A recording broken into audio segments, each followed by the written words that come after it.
Hello guys, now in the previous video that I did about the Kenyan film industry, I talked about why the same actors keep appearing in movies over and over again, and I addressed the Kenyan news in the sense of I was disagreeing with where he was blaming the actors, and in a sense we got to see that it's not really the fault of the actors, it's just that these directors like to recreate the success of previous movies. So if they write a similar type of movie, they will almost always go for the same actors. Now, today I want us to address exactly that, the gatekeeping problem, or why people say that the Kenyan film industry has a lot of gatekeeping. That same problem of typecasting and writing, you see, because the Kenyan writers have summarized the whole Kenyan experience to just romance and crime, and they write very similar types of narratives. And every time they want to break out or make that movie a phenomenon big, they will always think of, have there been movies in this genre that have excelled before? They will look at the types of themes that were written and they write in that particular theme, and then write it to mirror that, and then they will think of the people who played those roles, and it's almost always going to be the same people that played that previous movie that are going to be casted in this new one as well.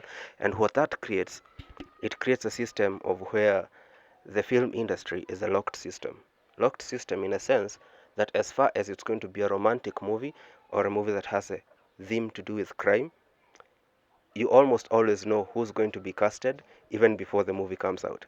You almost always know who's going to play the role of what character even before the movie comes out. Why? Because these directors are not necessary. It's not like an elitism kind of thing, because usually people tend to assume the Kenyan gatekeeping system to be something that is elitist in a sense, like that idea of sisi ndio a big fish. Yeah, no.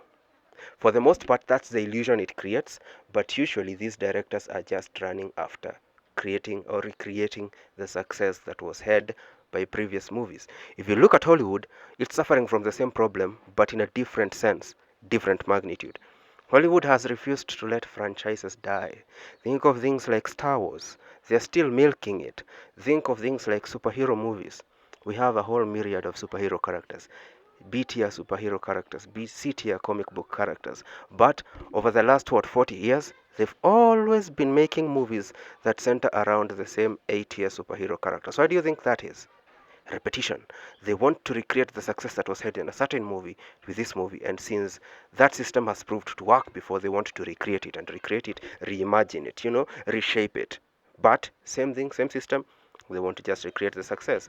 Now, in an industry that is as small as ours, that closed loop kind of thinking usually goes into the casting decisions.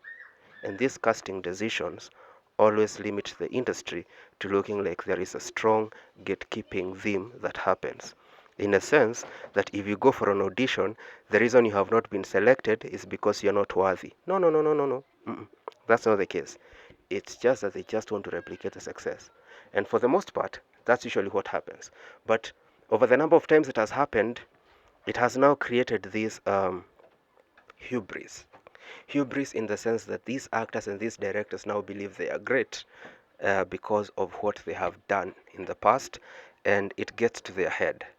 And now, where there was not willful gatekeeping, now they introduce willful gatekeeping. In a sense that these actors will be like, mimi ndio ule msee, and these directors will be like, I know what works. I am the director.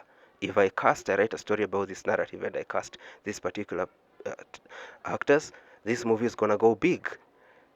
So initially, there wasn't a gatekeeping problem. These were just people who were pursuing success by repetition, and then eventually, because of that proof of concept, it gets to their heads, and now they enforce the closed loop system with gatekeeping. That's the problem. I hope you've learned something new, and I'll see you in the next one.